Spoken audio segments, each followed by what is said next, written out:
All right, everybody. So we're going to go ahead and go through the period two midterm, and this outline covers the post-classical civilization. So this is actually divided up into four parts. But before we get into that, I want to make sure to go over which components of the AMSCO book that you should be looking at if you're looking at that as a study material.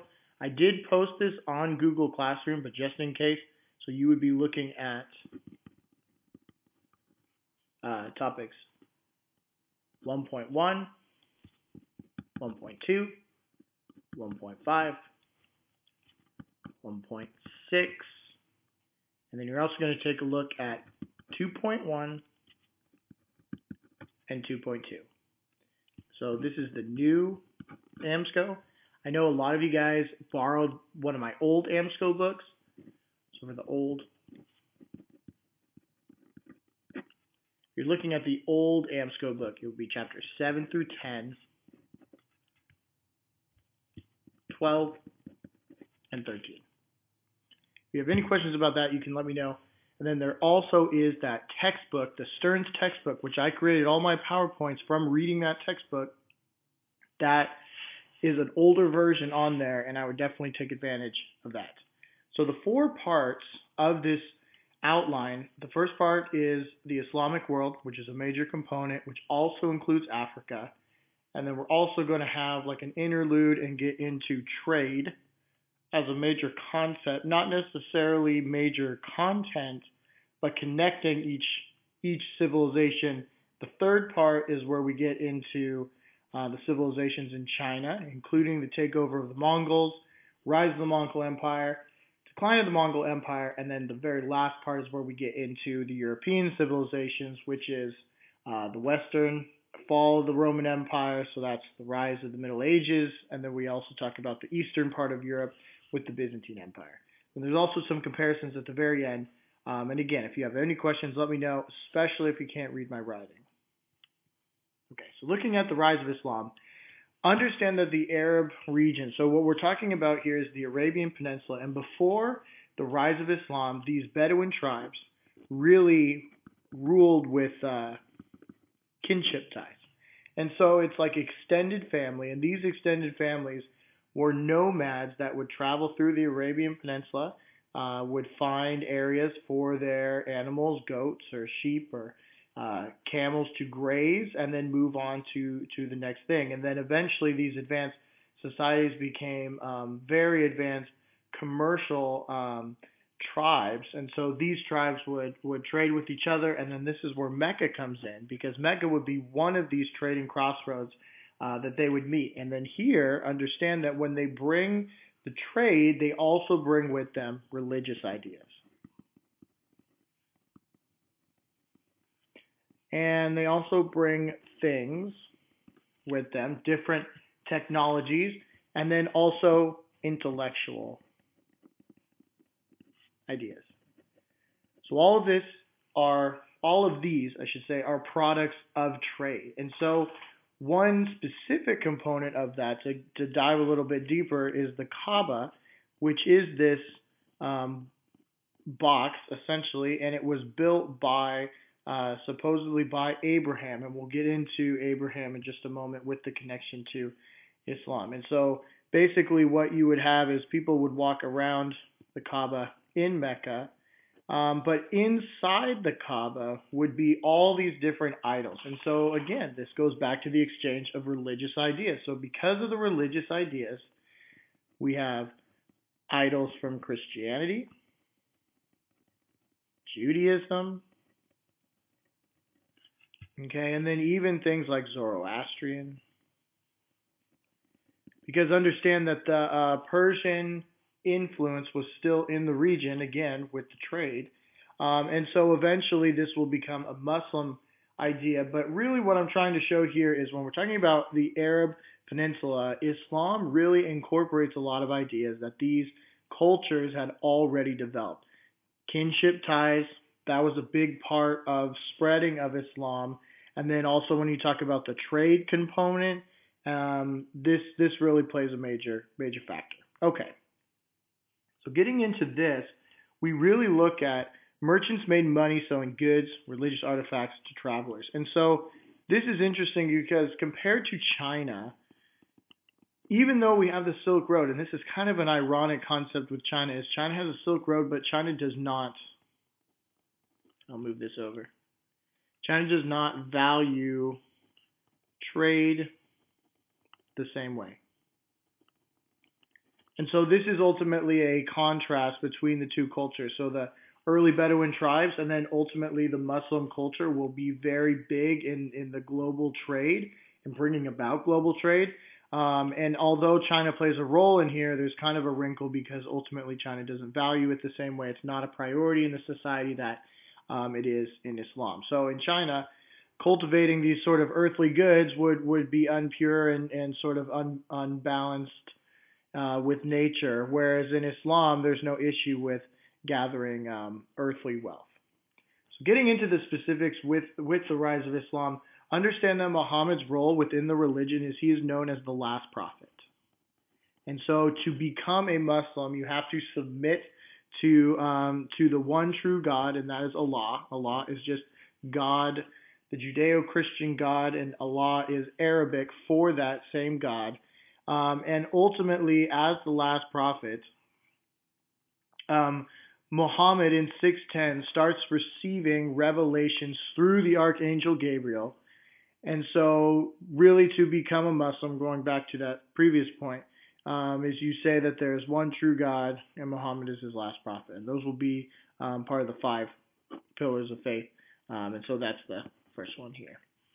So in 610, Muhammad is 40 years old and he starts receiving these revelations, and basically Gabriel is telling him that there's been this long line of prophets. And ultimately all of these prophets have been given a code, and their role from God is to bring the people back to God because they have gone away. Tried it with Abraham, it didn't work. Eventually the people ran away. So he brought in Moses, brought in the 10 Commandments, didn't work. Tried with David, didn't work. Tried with Jesus, and then Paul of Tarsus messes it up. So what Allah says is that this is the last chance. And so ultimately, Muhammad writes down what is the Quran, and it is a recitation here, meaning that he is reciting it to someone who will write it down. And ultimately, the concept is, while Muhammad did have a role in writing it because he is essentially composing this and having this great understanding of the Arabic language to the point of a scholarly level, he recites this, and this is the direct, revealed Word of God. And essentially, this is your last chance for humanity, at least for these religions. And so ultimately, the establishment of the Quran creates a community of believers, and these we call the Ummah, the community. So while Muhammad plays a major role here, and when we talk about Abrahamic religions, ultimately we talk about Muhammad tracing his lineage back to Ishmael and then to Abraham, whereas Jews and Christians, or I should say specifically Christians, trace their lineage from Jesus back to Abraham through Isaac. So different lineage there. Okay, so getting into this as well, understand that by the death of Muhammad, most of the Arabian Peninsula was under Muslim control. And part of what this means is there is an emphasis in military. And really, this is an empowerment from the religion. And so really, it's the concept that you are fighting for what God has told you. So why wouldn't you do whatever is in your means necessary to do what is expected of you from your God? And so this may mean, unfortunately, sometimes forcefully converting some individuals. Getting into the specifics here, we'll talk about the split in just a moment. But Muhammad does die in 632. And so understand that this influence of Islam has really greatly spread. And a lot of this is spread through the kinship ties, word of mouth, and then also through the commerce. These ideas spread very quickly amongst those areas. And then you add on the military here with the empowered people, very impassioned, fighting people. You really have a lot of momentum building. So with the beliefs, it is a submission to God, and this is a commitment. And ultimately understand that what this means is that conversion is very simple. You really just have to admit this one facet, and then you are in. And really, Muslims do believe that all Muslims are equal. But what we'll see ultimately, as with all Muslims are equal, is we'll have people interpret this in different ways. So the Umayyads, I hope I'm spelling that correctly, I may not be. The Umayyads interpret converted Muslims, converts, as lesser. Okay, whereas the Abbasids, converts, are equal. And so really the Abbasids really reflect more of what was in the Quran, that all Muslims, even Muslim converts, are considered equal. These are just a basic idea of the essential tenets. I would say the most important thing is understanding the first tenet, which is important in the conversion factor, and then also because this is an important component here, by all means necessary, and then also understand the Hajj, because this plays a real role tying it back to the Kaaba here, which is really almost like a cornerstone to the founding of this religion and ultimately the rise of this culture and these Islamic civilizations. So early in the birth of this religion, we do see a religious split. And so this is between Shia and Sunni. And it's a decision of who will succeed Muhammad. And so because Muhammad passed away without deciding who would take over, ultimately it's going to be a conflict. And so what we have is it's at first it's between Abu Bakr and Ali. Ali is young, but Ali is a direct descendant of Muhammad. He is his nephew, and ultimately Abu Bakr is not a blood relative. He married into the family, but he is 40. He is probably more able, and so really this is where the split comes into place. Do you want a direct descendant of Muhammad, a blood relative? Or do you want someone who is a good Muslim, a good tenet follower of the faith that really will lead the people in the right way, has experience, and is respected within the community? So the Sunnis say Abu Bakr really should be the one. It should be chosen from the community. As long as you are a good Muslim, you should be able to lead. And so Abu Bakr takes it for the first time. And so ultimately, Abu Bakr will pass away, and then Ali will take over. Technically, Ali is the fourth to take over here. And so Ali will be the rise of the Shia Muslims. And so this is how we see Islam today. A lot of the Shia Muslims are in Iran, and so really it's the idea that the leaders in Iran, the Ayatollah, are direct descendants of Ali. That's the interpretation. Whereas Sunni is any good Muslim can be a part and really be the leader. And the main term that we're looking at here is the word caliph. And the caliph would serve as both the political and religious leader of the group. And so we're really bringing in kinship ties, and we are uniting nomadic tribes. And eventually we're going to settle down with the Umayyad Caliphate and with the Abbasids as well.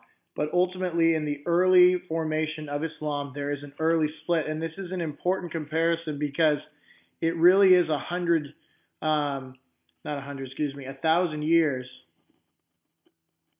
for this to happen in Christianity.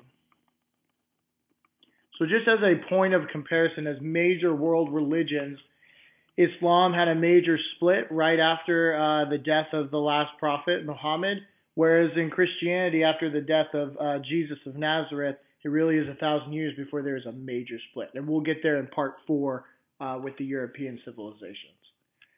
Okay, so continuing on, what we're really looking at is the spread of Islam here over the course of these first several hundred years. Is we really look at conquering the region, is looking at this word jihad as more of a struggle. It's the idea that you are fighting for what is right, and what is right is what's given to you in the Quran, which is from God.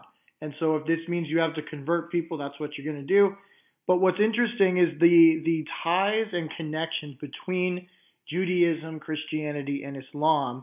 And so really there is a kind of respect for Jews and Christians known as people of the book. However, especially under the Umayyad Caliphate and in the Abbasid Caliphate, you have taxes that they have to pay, but ultimately these taxes will go to charity and things like that. So understand that charity, getting back to the tenets of Islam, this is the alms, and so it is paying it back, but it is also in a way not allowing the Jews and Christians to be completely equal, but pretty close. Now the other thing that we have is it's not just the Quran that is used as the scripture within Islam. It is the major scripture, but also understand that with this too, we have Sharia, which is more like political law. So you would compare Sharia law to maybe the 12 tables in Rome, or if we're talking around this time, I mean, it's really, we can look at it like the civil service, Jinshi class kind of serving a role with the bureaucracy in that government. But ultimately, the law of the land is the Sharia law, and this can have different cultural interpretations, which a lot of you wrote about in your source analyses. And so really what we see with the body of Muhammad's teachings, this is the Quran, but then you also have an interpretation by the ulama, ultimately the holy men, but they're human, and so they're going to interpret the direct word of God in a different way. But the sacred law, really, you can't change, and this is also why Arabic as a language does not progress as similar languages at the same time. And ultimately, really, this Sharia law is telling you how to live and then how for the state to govern. So you could really compare Sharia law as sort of to that Tong government doc that we looked at, where Emperor Tong really laid out these are the things that a good emperor should do. And ultimately, this is the same thing that we're doing for the Muslims in this regard as well. The other thing to include, so we have Sharia law, we have the Quran, and then the other thing we have are the Hadiths. And the Hadiths are words and deeds of Muhammad. And the reason why this is important is there are many Hadiths. There's only one Quran. That is the direct revealed word of God, but the Hadiths are written down by different people. So it's really about which Hadith do you subscribe to. Okay, so moving on, when we really look at different issues, social issues within Islam, it is important to understand the different gender roles, especially when we talk about the matrilineal descent that we see in Africa, the different roles of high-class women within China. We see issues with Neo-Confucianism. And so in some ways, with the women, it is better. With the Quran, there aren't a lot of instances where women are treated unequally, and a lot of this could be related to Muhammad's wife, Khadijah. She ultimately had a big influence on his wife, but understand that there were certain specific things that we can kind of compare to the rest of the world that was not a thing. In Western Europe, you would not see a return of the dowry to the wife after divorce, but you did see that in certain aspects within the early caliphate. However, we do see polygamy. We also see specific veiling in different cultures, and that's something that's interesting too, is this is an interpretation of Islam, are different veils to keep women separate from the men specifically, are more a cultural interpretation and less of the religious, specifically the fundamentals and original concept of Islam. Now, eventually, these will spread, and this will become a big part of many different societies. And then when we talk about the Ottomans and the Safavids and the Mughal Empire, this will become a role too. So over time, a lot more structure, much more patriarchal, and really this is kind of an idea of modesty for women. So very good. Go ahead and flip it over. So getting into the specifics here, so we have, as far as creating a timeline, and I'll just start this kind of at the top here. Basically what we have is the first is when we first have Muhammad and Muhammad's teachings. And really that takes us from really 610 to 635. And then if we continue along, this is where we have the early caliphs. And the early caliphs include Abu Bakr and Ali. And this is where we have the split in the faith.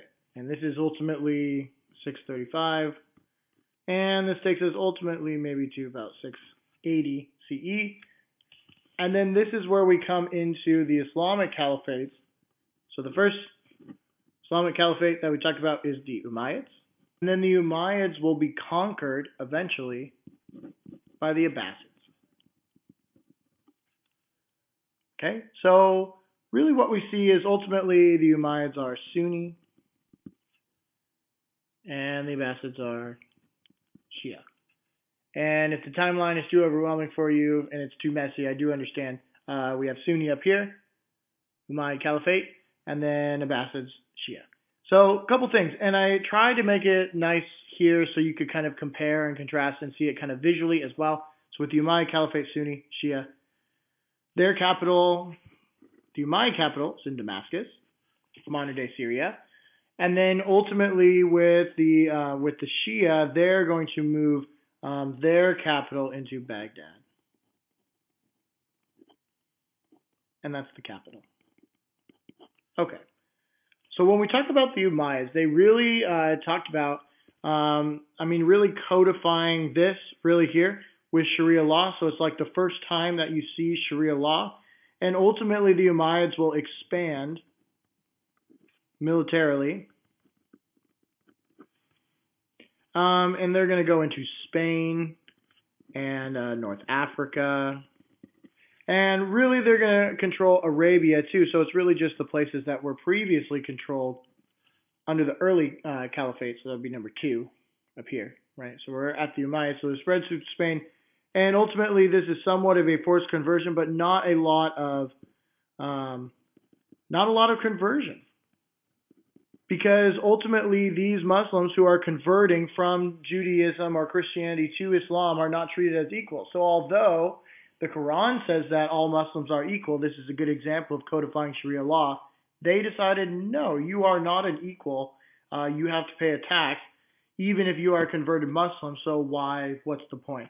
Not a lot of conversion, but we do see with those trade networks, we see the spread of Arabic as a major language. And part of this, too, is Arabic is the language of the Quran.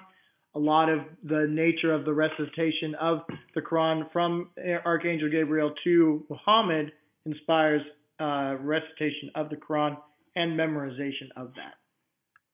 Okay, so when we talk about these individual caliphates, it's really important to understand that the Umayyads really show like the end of a Roman Empire type of thing, because they really lived in too much luxury, not a whole lot of emphasis in learning and things like that eventually.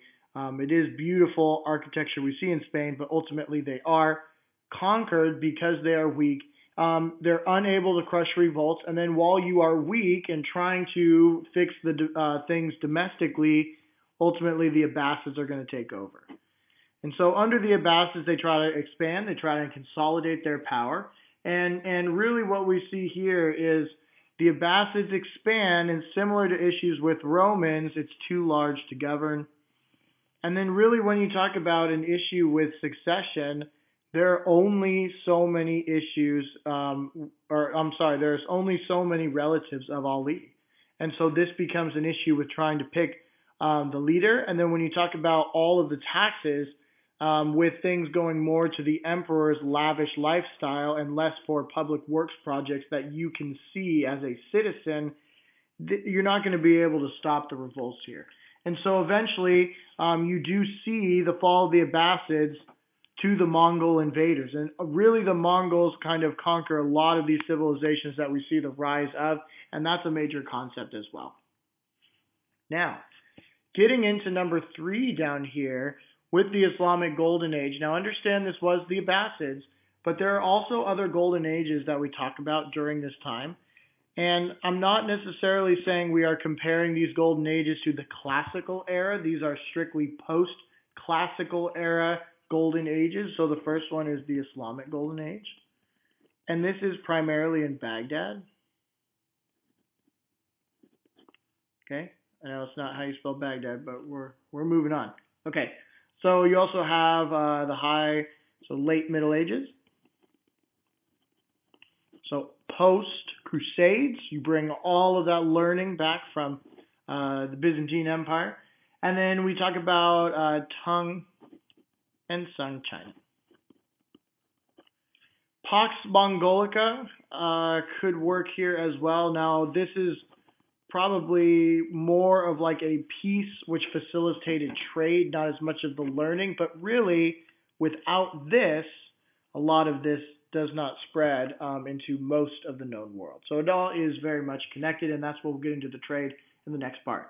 Now, a lot of what we see with the Golden Age is a couple of keystone ideas here. So with the Arabian Nights, 1001 Arabian Nights, which I discussed in class, is really bringing a lot of these different cultures together. So it is a true synthesis of Persian, Greek, Roman culture, and like I said, it's a synthesis of these cultures. And I would say the most important concept here to understand about the Islamic Golden Age is translating all these Greek and Roman texts. So a lot of these texts will eventually be translated back into languages in the vernacular in Europe.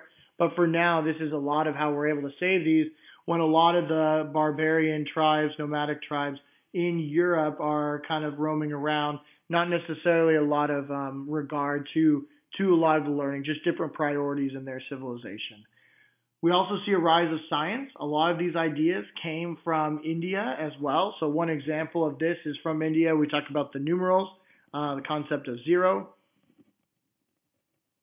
And so the concept of numerals is also something that's interesting because we live in a Western-centric world, and so we in the West call them Arabic numerals because when the Europeans saw those numerals, they were from the Abbasids. And ultimately, the Abbasids had just taken them from the Indians, so it is a misnomer. So there's that. Okay.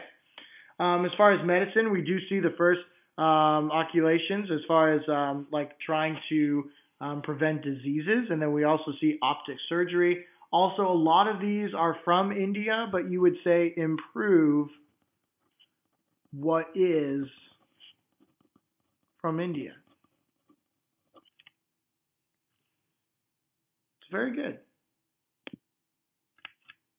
Okay, so getting into part 3, I've scribbled down a couple of items here, and I'm going to go one by one just to kind of point out a couple things and get this going. So this part 2 really is going to connect the Arabic cultures that we discussed, and then also connect these to the other cultures that are coming forward. So when we're looking at this, the role of cultural diffusion, so the spread of cultures in these interregional trade networks, the religion spread, so we see the spread of Islam, we see the spread of all these different religions that previously had existed in the Arabian Peninsula. We're also going to see religion of Islam and Christianity spread to Africa as well. And then we also see things like literature. So we see the spread of these 1001 Arabian Nights. So you see the synthesis of these different cultures. And then you also see the different languages spread. So a good example could be Arabic, spreading into Africa, spreading into Spain. It could also be a bad thing. Cultural diffusion is also a good example of when the Mongols invaded. They brought the bubonic plague across the Silk Road during the Pax Mongolica. You could also talk about the Mongols launching dead bodies with bubonic plague into forts, which is a very nasty kind of chemical warfare tactic. So this is a negative component of this as well. When we talk about the spread of trade, you can also talk about cultural syncretism. So when you talk about the spread of language, Swahili becomes a new language of trade, which is a combination of Arabic and Bantu. So Arabic from the Arabian Peninsula and then Bantu from the African continent. When you talk about the global trade in a nutshell, it's understood that they're not connected in the way that they are controlled all by one empire. Yes, the Mongols controlled a lot of the Eurasian continent, but they still did not control Africa. And ultimately, what's interesting is no one knows what's going on necessarily in the Americas, but there is a lot going on in the Americas as well. And what's fascinating is even though there's not a highly organized connection, the trade still happens through all the tiny interactions and spread of cultures. And understand that this is not instantaneous. This is the spread over a course of 1,000 years, really, that we're talking about from 600 also almost to 1600. So really what we're looking at is everyone but the Americas, North and South America are involved. And with the trade network, it's going to change after 1200, and we're going to see a very interconnected world. Europe is going to be connected to the Islamic world. The Islamic world is going to be connected to India, Africa, and China. India connected to China and East Africa. And so all these different combinations really show the first example of globalization. And ultimately, what we're talking about is the world is getting smaller in this regard. It was getting bigger when we talk about the classical empire. The world continued to expand. And then at this point, the world is ultimately connected. And so we could say the world in this regard is getting smaller because it's more well known. And then the world is going to get bigger too in the 1400s with the spread of Western trade. Okay, so go ahead and flip it over here. If we talk about this going into Africa, because ultimately a lot of the trade I was discussing there is very general in this regard. And so when we're getting into more of the trans-Saharan trade, more geographical and less of the development of trade, Ghana becomes the land of gold. And ultimately the gold that we see in the world, most of it comes from Ghana. So if you think about this in some regard, a lot of the gold that's taken to Arabia and then taken from the Crusaders eventually would mean that the gold in the Chateau de Versailles in Paris, that gold is from Ghana and was transported during this time. And so with these Arab traders, it's important to understand that they continue to expand trade as they spread Islam. And really these two things kind of go hand in hand with the spread. And ultimately when we talk about a lot of this use, the gold production eventually becomes controlled. And so really we find out for the first time in this regard that with this new global economy, that if you have too much gold in the market, that it can potentially crash the market with the devaluation of that commodity. And then as far as the exports go, a lot of the salt, which really is one of the most important exports because you can preserve meats, and this spreads out into a lot of different cultures, but ultimately a negative component would be the slave trade, and ultimately you would say, looking at history in broad strokes, that the Muslims started the slave trade on the eastern coast of Africa, and then the Europeans started it on the Atlantic coast. If we're getting into here specifically, this would be more of the Ghana Empire, and then what we focus more on is the Mali Empire, and this is where we see Mansa Musa. Okay, and so ultimately understand that this empire is really from 1200 to 1300, and this plays a major role. It's not just Mansa Musa. Mansa Musa is closer more to the tail end of this. But with the Mali Empire, what this shows is the Arabs had continued to come into this African area across the trans-Saharan trade. So within Africa, I know this is a very crude drawing. So the point is like here's Egypt, here's the Nile. Okay, and so the point is to show that the trade goes this way, and Timbuktu, the capital of the Mali Empire, would be right here. And so even though this is the largest desert in the world up here, down here is some of the most agrarian land that the world has to offer. So with the spread of the Mali Empire, the royal cult really shows us it's the spread of Islam, we can say, only to the upper class, and really to the rulers specifically. So you're not having the vast majority of Africa convert to Islam. The only people that are really converting to Islam are the kings, and the kings do this because it reinforces their power as king. It's not just me, your king, who says I am in charge. It is also God that says I am in charge as well. Now, with Mansa Musa, richest man to have ever lived, $300 billion. And with Mansa Musa, he converts to Islam. He goes on a pilgrimage to Mecca, which we read about. That's Ibn Battuta's writing. And then ultimately, when we see Mansa Musa go to his Hajj in Mecca, when he comes back, he builds libraries, mosques, Islamic schools, and really Timbuktu becomes a major trade port. And you can compare to Mecca. He wanted this really to be this next type of major city, almost of religious value.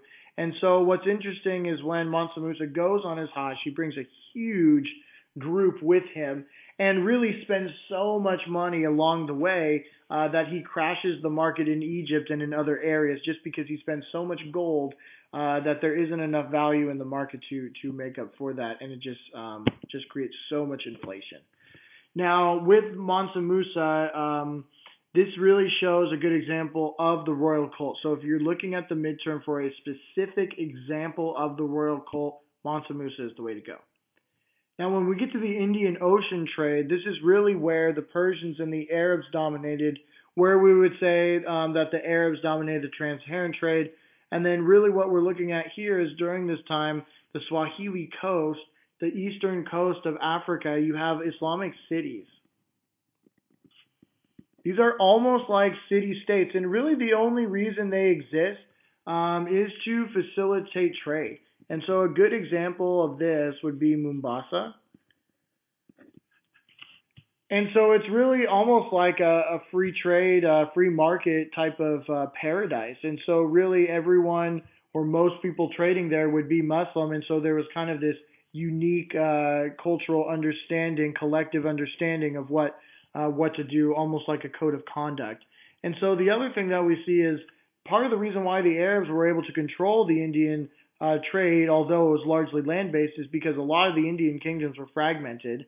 And then the other thing that we see here is that the eastern zone was controlled by China, and those huge Chinese junks, they were really just facilitating trade going into India and really just did not interact as far as the Indian Ocean goes. The Indian Ocean will become a bigger point later, and then I would say as far as understanding here with these goods, this might be a good thing to understand, so I would say maybe know one from each group, and then I think you would be good to go. So if I were to say one, maybe gold from Africa, from the Middle East, right? Maybe like textiles or carpets here, and then maybe from India, maybe you would say like gems, and then from China you have silk, maybe paper. It's a good one to know. Okay. And then the last major trade network here, before we get into part 3, getting into the other civilizations, is the Silk Road. Now, the Silk Road was created during the Han Dynasty. So it was a Han original idea here that is spread throughout Sui, Tang, and Sung China. And then eventually when the Mongols take over, this is really where you have the height of the Silk Road, is under the Mongols, and this is the Pax Mongolica. Right, so this is very important here when we talk about these concepts, because really what we're looking at with this Pax Mongolica is that it really facilitates trade. So really what we're looking at is part of the reason why this globalization occurs and why the world becomes interconnected through trade is because two major civilizations prioritize trade, the Mongols and the Arabs, the Arab Muslims. And so this is going to become a huge part. So although the Chinese do create the Silk Road, with the military and the emphasis of trade with the Mongols, I mean, they really facilitate this, and it really is at its apex. Okay. Now, getting into more specifics of the Silk Road, it's really a lot of different of the ideas and products. And so you could compare this to a lot of the trade in the Arabian Peninsula that I mentioned in part 1. And I would say the biggest thing as far as the military technology is the gunpowder. And this will become a major component of fighting going forward, absolutely. And so this is something that will be seen with the West with their exploration and then continuing on with greater weaponry. And the ultimate thing is where the East meets the West. We see the military technology, we see the spread of religion, and then one thing, and then we notice this in the document too, is with Marco Polo, is this gives us accounts. We'll say gives European accounts of the Mongols. And to take this further, the Mongols in China. Right? So talking about this from a historical perspective, this is where I really live for. So you have a European person who is connecting with Mongols ruling within China and the utmost respect to Chinese culture.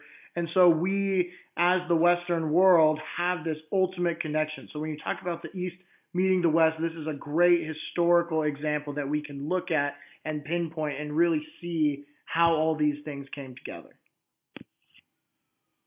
Okay, so I know it says part 4.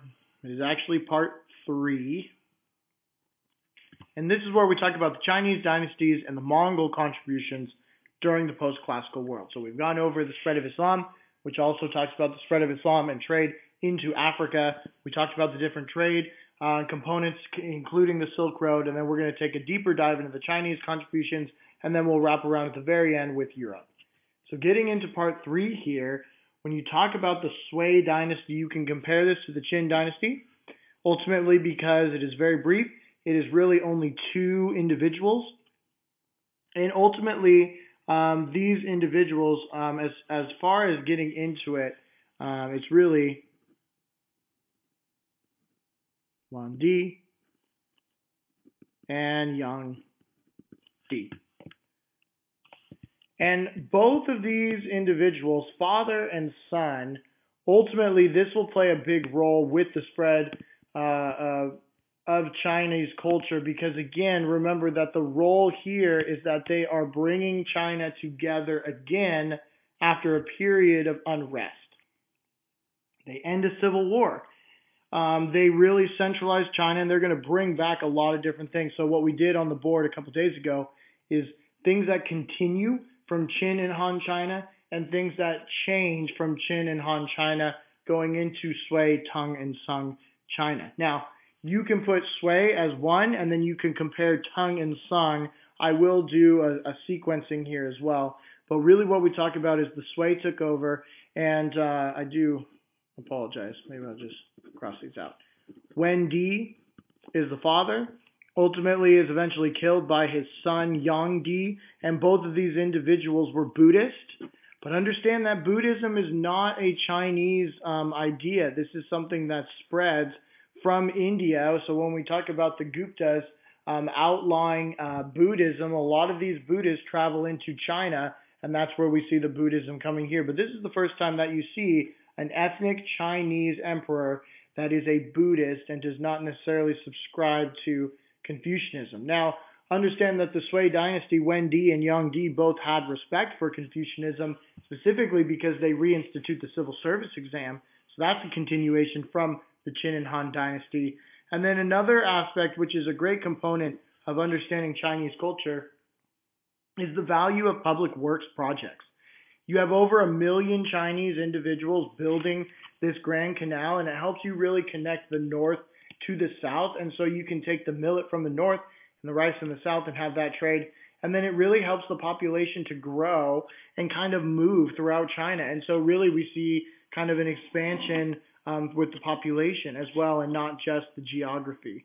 But understand, with every mandate of heaven, it is helpful in the beginning. So part of how Wen Di and Yang Di were able to unite the people is they promised the peasants, hey, we will help you and we will limit your taxes and we're going to give you the land. And so part of this with the Sui dynasty is they redistribute all the land to the Chinese peasants. And this is something we're going to see again when we get to the 20th century. But again, at the end of each mandate, the Chinese emperor, for whatever reason, is unable to support its citizens, and there could potentially be an uprising. Now, understand that the Sui dynasty does have a strong military, which will continue over into the Tang dynasty. And part of why the military emphasis occurs in the Tang dynasty and maybe not as much before is when we have General Gaozhou, my apologies, when he does take over, ultimately he was part of the ministry of Yang Di. So Wen Di is first generation Sui. He is a Buddhist. Yang Di kills Wen Di, and so Wen Di's son, Yang Di, becomes the emperor. And then eventually Yang Di is unable to help with natural disasters. There's a lot of famine, unrest, and so a military coup, comes from General Gaozhou, and he is ultimately the first Tang. But really, what we look at is with the specific Tang Dynasty, that document that we read, the Tang Dynasty that we see is Emperor, and I guess I can put Emperor here, Emperor Tong Dynasty 4. So just following the generations here. And so ultimately, this model of good government, really the stable bureaucracy is in part because of the civil service exam, or I should say the stability is from the civil service exam. And within the bureaucracy, we can organize the labor. We're going to emphasize Confucian values. But we're also going to do what's right among the people, and we're going to utilize their tax dollars the right way. We're going to build the Great Wall, and ultimately, when we talk about building the Great Wall, if you can get your people to focus on a fear of what is unknown on the outside, it really does a great job to unite and connect the people to each other. And so a lot of this is building up this Chinese perception that they are superior, and a lot of this ego of society, not ego in a negative connotation, really prospers here. And we do see this in the West as well during this time. Okay, now ultimately with the Tang and Sung dynasty, we do really see this meritocracy arise. It really is the scholar gentry, because the scholars are the experts. And the Jinshi, ultimately, this is something that as they rule, this could be social mobility. As long as you have a government recommendation, you could take the civil service exam. And if you pass the civil service exam, you can bring your whole family up. But there are issues with this. The Ministry of Rights is wrought with cheating and issues like that, a lot of nepotism going on. So while it is a meritocracy, there is a lot of nepotism. But again, remember that the emphasis here, or the purpose, is that the emperor is at the top. And then after the emperor, it's not the aristocracy, which is in most societies. It's the Jinshi, and then the aristocracy. Important distinction. So very good. And really, when we're getting into the Tang and Sung dynasties, a lot of these things are similar. I will get into kind of the different philosophies. So with Zen Buddhism and then Neo-Confucianism, I'll get into with the social changes. But I really tried to break this down into Sui and Tang, Sung into a general kind of dynasty breakdown, and then really breaking it down economic factors and then social factors. Okay, so with the economic factors, really a lot of the gunpowder for military, and then the junks, which is important in Indian Ocean trade, and then also the magnetic compass is important in travel and trade. But understand, as with most Chinese dynasties, there is this issue of peasant revolt. The peasants will eventually not be as fond of the emperor, feel that the emperor is doing what it needs to do to take care of its people. And so really high taxation is eventually the downfall of the Tang dynasty, and then will be a downfall of the Sung dynasty as well. And the Sung dynasty will be eventually conquered by the Mongols because it is so weak from the issues of the peasant revolts.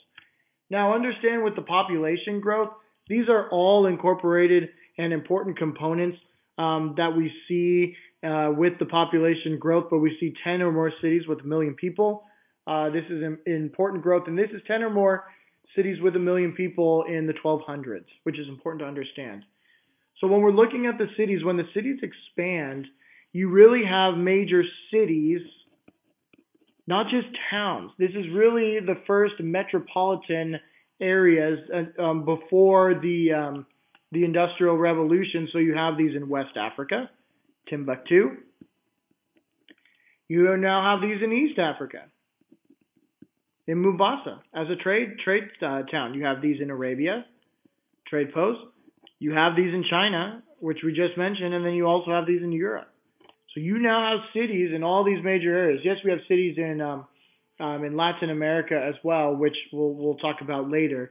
But as far as the connected world, this is a major component. And a lot of this is there's a lot of trade on the Silk Road. And when I say protected trade, this is military support. The reason why it's successful is because of the military support that's coming in here. Okay, and then as far as the social changes, the emphasis here, we do see a golden age. And the golden age here, really during the Sung and early Tang Dynasty. Now, when we talk about the art, a lot of it is Buddhist inspired. When you talk about Wu Zhao becoming the empress of China under the Tang Dynasty, she is Buddhist, and she will give land away controlled by the government if you're going to build a Buddhist monastery. And there are also tax benefits if you are a Buddhist. And so these are kind of unfair policies that will eventually become an issue. But really, we talk about the influence in the art. She was a patron of the arts and really emphasized these types of art, different innovations intellectually. So when we get to the female rights, you do see Wu Zhao is the first empress of China, and ultimately is very popular with the peasants. But for the majority, they are seen as inferior. Upper women had some opportunities, though. But then this is kind of reversed when we talk about binding women's feet. So we are literally crippling them so that we are making them dependent on men, which is not a good thing. Okay. Now, when we get into a lot of these different ideas, we get into Zen Buddhism. This will be the upper class. So what's interesting is Buddhism in India appeals to the lower socioeconomic level. And then when it spreads into China, it spreads to the upper class. And it's almost like this is a popular idea that the upper class sees as new and trendy and takes advantage of. And so really we see the development of Zen Buddhism, which incorporates a lot of Chinese ideas, specifically some Taoist ideas with nature. And so really you could say Zen Buddhism is an example, a Chinese example of Buddhism. Right? And so really with Buddhism, the appeal here too, not just from a superficial, trendy type of stylish thing, is Buddhism discusses an afterlife. Confucianism does not discuss an afterlife. And so that may be something of some sort of comfort to people as well. Now, when we get into the concept of Confucianism during this time, you see Confucianism in the civil service exam, but you also see Neo-Confucianism, which is really we need to purify Confucianism as we know it because it has been tainted. So you can say tainted by outside ideas. We need to go back to the Analects. We need to read them again because it's been tainted by the Buddhism that has been spread into our society. We need to go back to traditional values. And unfortunately, a lot of those traditional values is really just an excuse ultimately to reinforce gender norms and say, well, actually, this is a female's role and this is where the foot binding comes in.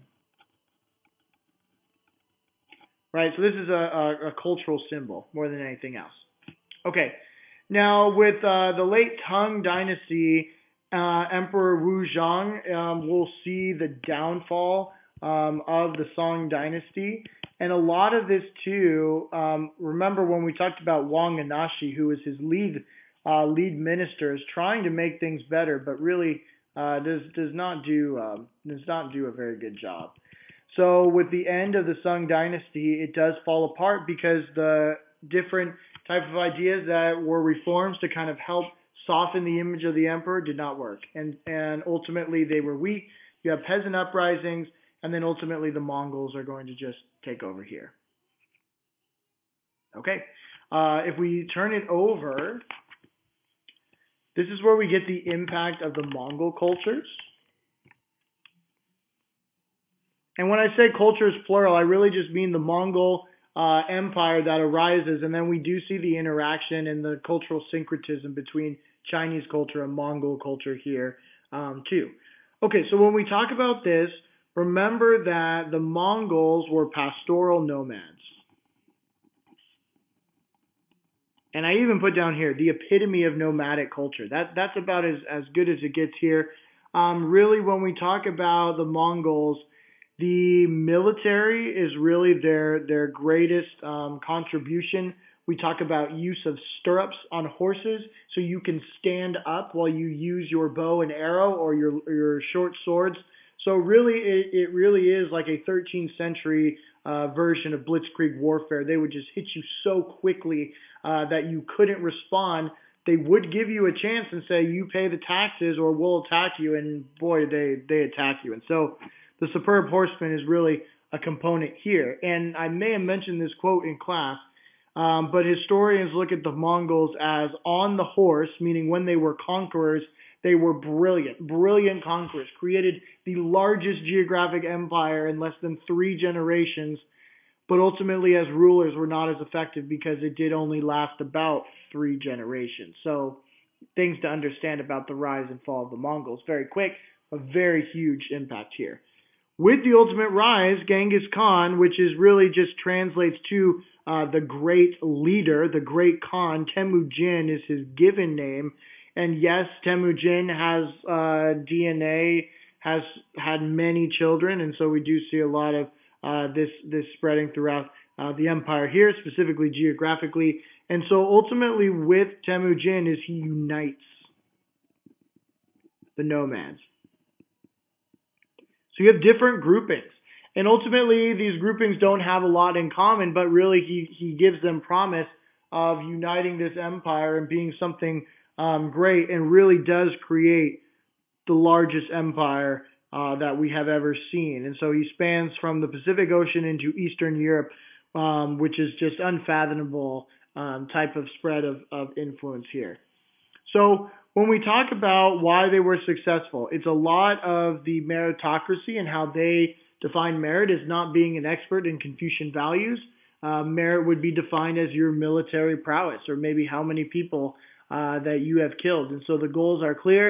And when you're trying to take over, ultimately it's very simple. You surrender and you pay taxes to the Mongols for letting you live in peace, or they're going to destroy you, burn your whole village down, and then maybe bring in some dead bodies with the bubonic plague. So not good things. Now, they were also very good at bringing in a lot of different ideas. So kind of like a hodgepodge of different cultural ideas, kind of making work what works for them. Now, ultimately, what we see is Genghis Khan is the first generation, and then his son, Ogedai, spreads a lot of the Mongol Empire into China and Korea, and then eventually into Eastern Europe, and this will be called the Golden Horde. Okay, and this will be eventually become Russia here, and the Mongol culture within Russia, or purging of Mongol culture in Russia, I should say, will become a major factor coming forward. Okay, a couple generations coming forward, but I'll just put a 3 for sake of argument.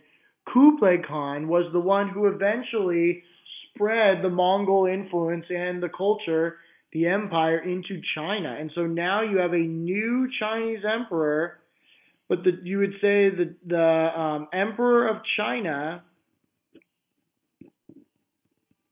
is not Chinese. We're going to see this one more time where we see a nomad who is not ethnically Han ethnicity Chinese take over with the Qing dynasty. But for now, this emperor is not Chinese. He is Mongol. But understand that Kublai Khan has a lot of respect for Chinese culture, really moves into the big Forbidden City and really lives in a lot of splendor. And ultimately, while he does like Chinese culture, he really does not want Mongols and the Chinese mixing, and really does see Mongols as better, superior culture to the Chinese culture. So something like marriage would be forbidden, as an example. And really, yeah, so this idea that the Mongols would be better than the Chinese is really something that will spread. And so remember that they do abolish the civil service exam. It's not a value for the Mongols. Their value is in military prowess, not from passing a test that quizzes you on your ability to recite Confucianism. So ultimately, there's a difference of opinion here. But as far as good things, we see the expansion of the Grand Canal. And then we also will see with the Pax Mongolica, this peace that is created throughout. We're going to see essentially one empire, one culture controlling all of trade across the Eurasian Peninsula. And this is really the impact of the Silk Road. And really, as I mentioned before, this is ultimately the apex of the Silk Road, the very high point that we really see here. But unfortunately, the Mongol Empire does not last very long, and it does fall, and in part because of the overspending, the lavish lifestyle that eventually comes from successful trade along the Silk Road, heavy inflation, and then after Kublai Khan dies, there's weak leadership in China. And then once China falls, the Golden Horde falls to what will eventually become the Russian culture, and then eventually the whole thing just starts to fall apart. So as quickly as it arose, it basically fell back again, and that's really what we see from the Mongol cultures. And I would say one last impact here really is the spread of the bubonic plague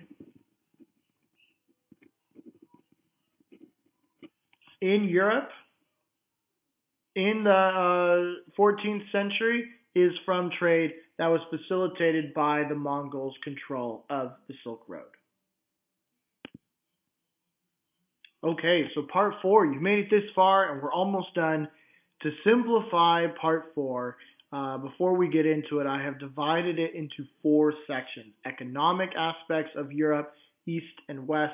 Social aspects, East and West. Political aspects, East and West. And cultural aspects, East and West. And at the very end of the last page, I have a couple of comparisons that can lead you in the right direction for the midterm. Now, as far as the economic concepts, when we talk about the West, this will eventually be a part of, could be the Holy Roman Empire. We can talk about the Franks. And really, we talk about Charlemagne. We read the conversion of Clovis. Clovis is a Frank. Really, the emphasis of Christianity here in the West, and really what we see out of the fall of the Roman Empire, all these barbarians that conquered the Romans will eventually convert to Christianity. And so, really, what we see is a lot of the land that we see in Europe that was a part of the Romans was divided up into large land estates that they had already created. And then a lot of the land with the Germanic tribes is divided up through conquest that we see, and then also traditional holdings by the different tribes up there as well. But when we talk about this here, many people left the urban for the rural protection because cities were an easy target. You could just go in, ransack the city, and then control the city, and you'd be good to go. So people left for the countryside for safety, and this is where the manor system and the feudal system really come into here. And so the countryside eventually is where you're going to see the rise of the castles and the different manors, the different fields. And so what we see is because so many people are leaving the urban towns, small towns in Europe, which is different than the Arabian towns because of the attacks here in Europe, there's not going to be as much trade, and they're going to kind of all these trade ideas are going to kind of break down in Europe. And the irony here is that the West, which will eventually take over the world as far as cultural influence, really is probably one of the weakest cultures as far as the horse race goes at this point. So getting into the different manors, the manors themselves are ultimately the economic exchange. So you have the peasants working on the fields. They work the fields, they harvest the crops, and ultimately it's harnessing this peasant labor. And basically what you ensure is this steady growth. You are also providing protection for the peasants from Viking raids, so you don't have to wake up every morning and say, am I going to survive a Viking raid today? You create this sense of stability, and ultimately you ensure the steady food supply, so you do see a population growth. Peasantry is different than slavery. You work the land. You may not necessarily get paid a monetary sum, but technically you could leave at any point that you wanted to, which is different than a serf. So you are living on the fief, and the fief itself is a plot of land that is usually given as an exchange for fighting in a war with some sort of king or lord in this regard. And so a lot of what I mentioned before is part of these were from the fall of the Roman Empire, which is dividing up the land, but not all of them.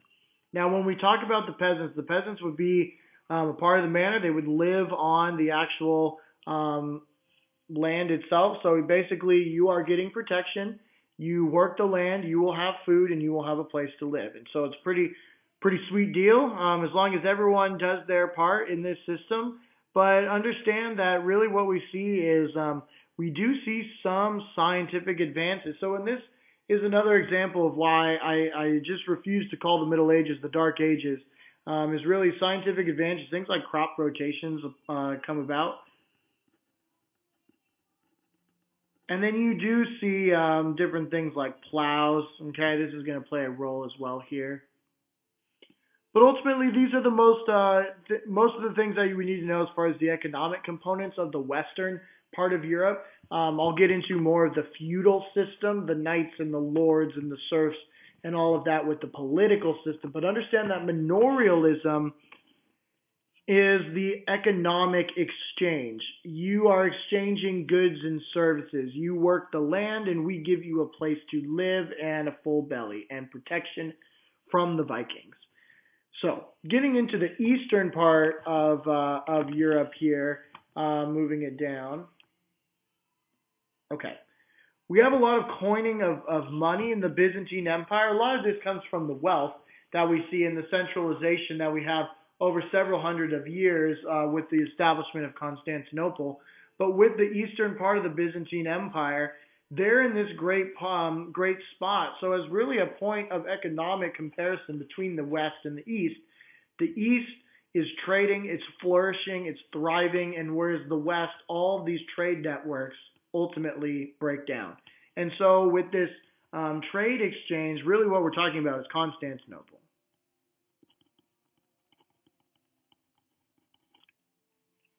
And with this trade city, we do actually connect Asia and Europe.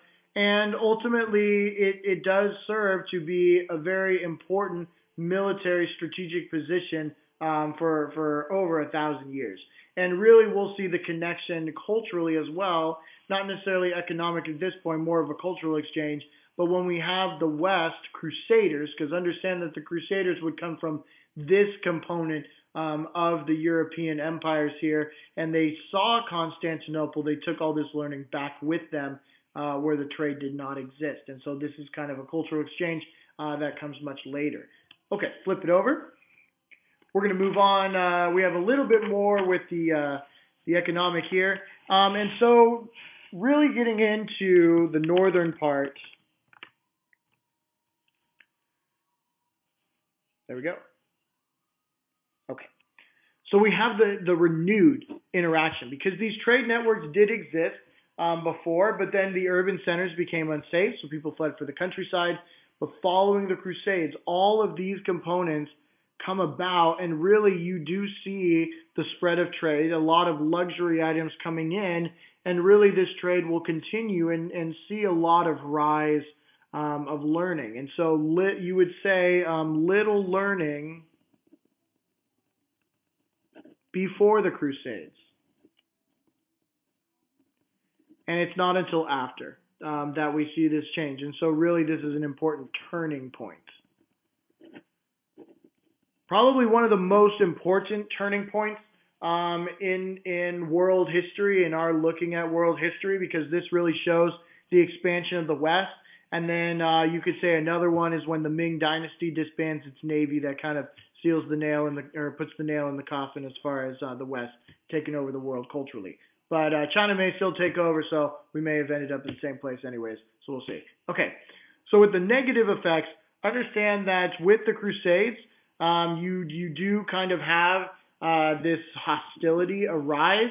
And this is something that's very interesting, is Christians and Muslims not getting along is kind of a new concept here, because the Muslims were very tolerant of Christians and Jews during the time of the caliphates. So this is kind of a new thing.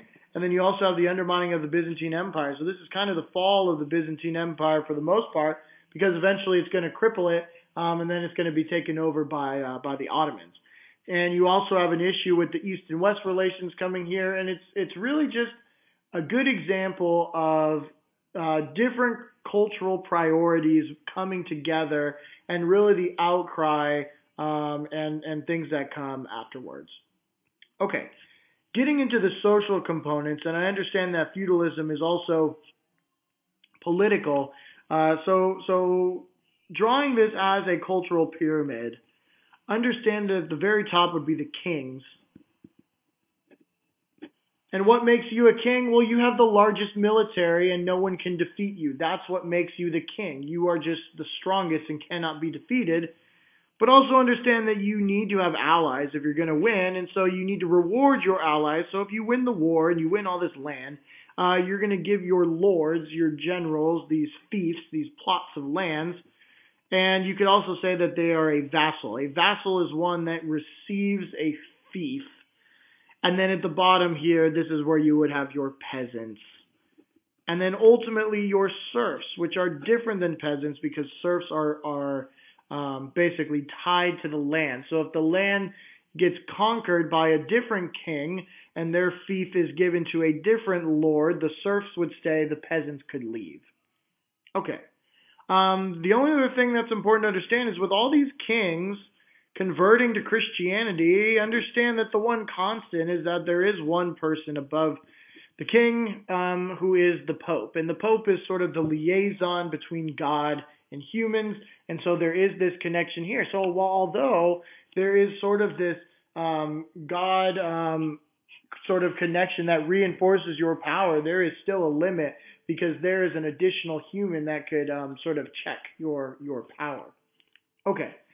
Your status in Western Europe would be determined by your birth, and you can kind of see a deeper stratification of the social pyramid here.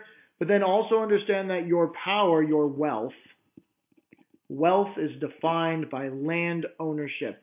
If you own land, you are wealthy. If you do not own land, you are not wealthy. Okay. This is also where you get the word aristocracy, if you were curious. Now, when we talk about the role of women, it's a good point of comparison. So let's talk about where we would compare other women and other cultures that we've discussed. So you could talk about it in the Islamic world, which a lot of you wrote your source analyses on. Talk about women in Europe. So there's sort of that paradox between women being able to be nuns, not priests, but also there's the veneration of the Virgin Mary, but Eve is the root of all sin. So a lot of issues going on there. So that kind of goes back and forth.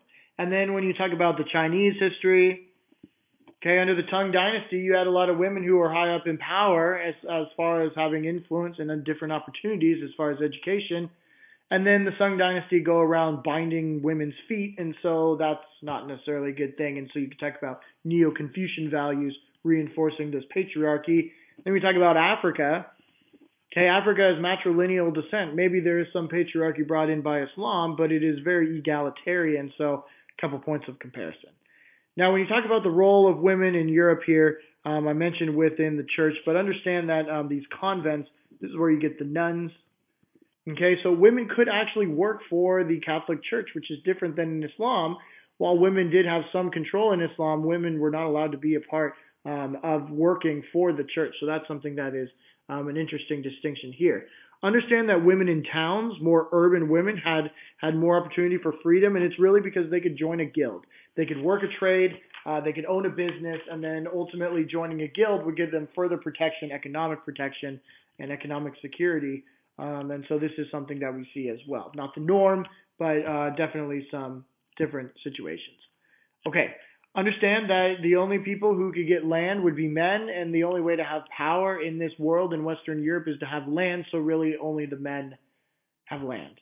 And ultimately, you need to protect your property, and so a lot of your stand your ground type of concern here. Okay.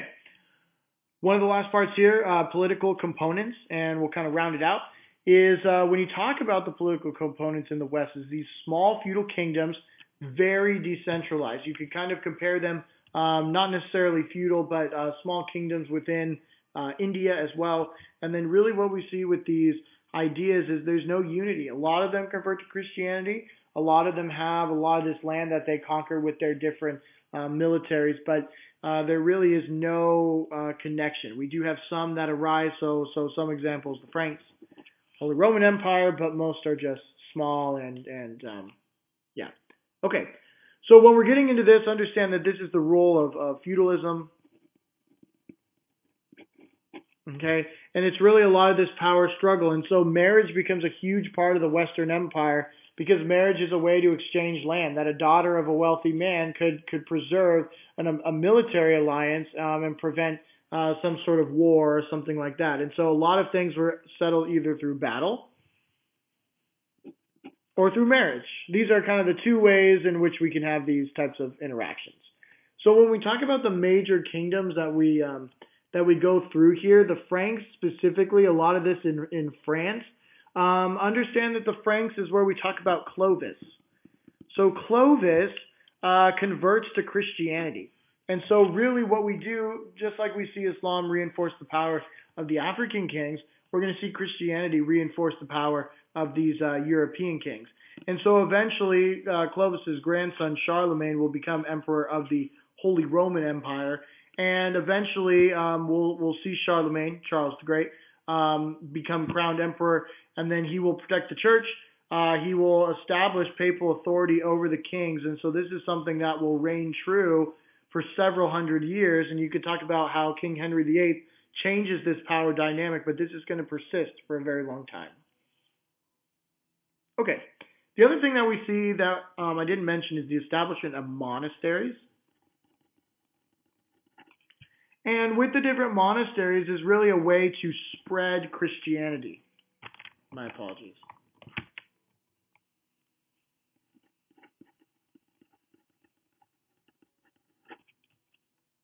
Excellent. Okay, go ahead and flip it over. I just have one more thing to talk about with the Eastern Empire, and then we'll talk about the cultural components. So in the East, in the Byzantine Empire, the Byzantine Empire is a little bit different because they are what eventually will be Orthodox Christianity. In the East, they speak Greek, and they want their church to be in their language, which is in Greek. And so that's going to change from Roman Catholicism. And the reason I mentioned that, to go a little bit backwards, is the role of the actual ruler in the Byzantine Empire, the Eastern Roman Empire, which will eventually become the Byzantine Empire, is Caesaropapism. Is you are the king and quote-unquote the Pope. You are the religious leader as well. You are the leader of the church, and you are the political leader, the secular leader. So understand with absolute authority can come some very negative components, whereas you have 30,000 of your best men come into the Hippodrome promising some peace, and then they're all slaughtered. So not necessarily a very good thing, but 30,000 does not compare to the 36 million that died in the Lishan Rebellion during the Tong Dynasty. There you go. Okay. Important political component to understand here is the Justinian Code. Codifying ideas here, this is really building upon the 12 tables. So 12 tables where a lot of defendants' rights if you were arrested and things like that. But the 12 tables is the political system that is used throughout the Roman Empire. And so the Justinian Code is kind of an egomaniacal way of establishing your own type of codified laws. But a lot of these Roman principles had not been used for a while because Justinian really lives around 500 to 550 CE. And so ultimately, these haven't been used in several hundred years. Okay. Also talked about the rise of the Orthodox Christian Church. Understand, we don't need to know about the Russian churches yet. We'll talk about that later. But also understand that with the Orthodox Christianity, I think one major difference that we talked about really is the language. And then you can also talk about the marriage components as well, that priests are allowed to get married. Okay, very good. You made it this far. We're almost done. Really getting in the cultural aspects here. Really what we're bringing in is with the monastic learning. So what you would say is the monks